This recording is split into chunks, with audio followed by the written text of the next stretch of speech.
మహిళా దినోత్సవ శుభాకాంక్షలు. మరి ఇప్పుడున్నటువంటి కూటమి ప్రభుత్వం అట్టహాసంగా మహిళలందరినీ ఒక తాటికి చేర్చి మరి మహిళా దినోత్సవం చేయాలనేటువంటి సంకల్పం ఉందనేటువంటిది మాధ్యమాల్లో మనందరం కూడా వింటాను. కానీ మహిళా దినోత్సవం చేసేటువంటి అర్హత మీకు ఉందా అని అడుగుతా ఉన్నాం. ఎందుకు లేదు అని అంటున్నానంటే, మహిళా ఓట్లతో మీరు గెలిచారు, మహిళా మహిళలకు అనేక రకాలైనటువంటి వాగ్దానాలు ఇచ్చారు. ఏదైతే గత ప్రభుత్వంలో జగన్మోహన్ రెడ్డి గారి కన్నా కూడా నేను జగన్మోహన్ రెడ్డి గారు ఇచ్చేటువంటి పథకాల కన్నా కూడా నేను మిన్నగా ఇస్తానంటే మహిళలందరూ ఓట్లు వేశారు మీ అందరికీ.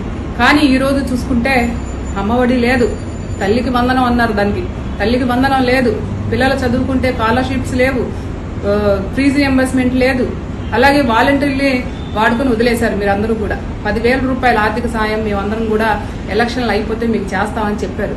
కానీ ఈ రోజు ప్రతి ఒక్క ఆడబిడ్డ కూడా పని లేకుండా ఇంట్లో ఖాళీగా కూర్చున్నట్టు పరిస్థితి.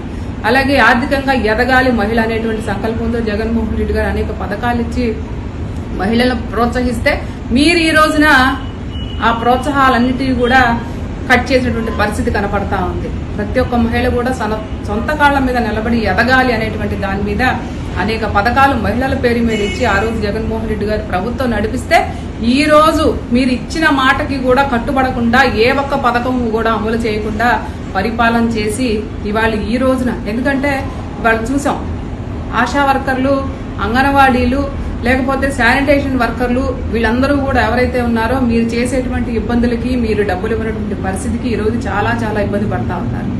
కాబట్టి ఇవాళ విజయవాడ నగరంలో ధర్నా కూడా జరిగింది.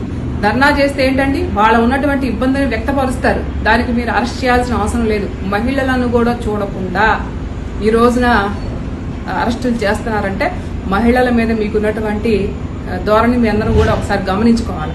అలాగే ఏదైతే బాలికల మీద జరిగినటువంటి అత్యాచారాలు కానివ్వండి, అఘాయిత్యాలు కానివ్వండి, ఇవన్నిటికీ ఫుల్ స్టాప్ పెట్టాలనేటువంటి కార్యక్రమంలో గతంలో జగన్మోహన్ రెడ్డి గారు దిశ యాప్ను తీసుకొస్తే అది కేంద్రం దగ్గర పెండింగ్ ఉండటం వల్ల ఈ రోజు మీరు అవహేళనగా మాట్లాడుతూ ఉన్నారు. నేను ఒకటే అడుగుతా ఉన్నాము, 8 నెలల కాలంలో మీరు వచ్చి దిశ కానీ లేకపోతే మీకు దిశ నచ్చకపోతే ఇంక వేరేది ఏదైనా మహిళలకు భద్రత కల్పించేటువంటి దిశగా మీరెందుకు అడుగులు వేయలేకపోతా ఉన్నారు?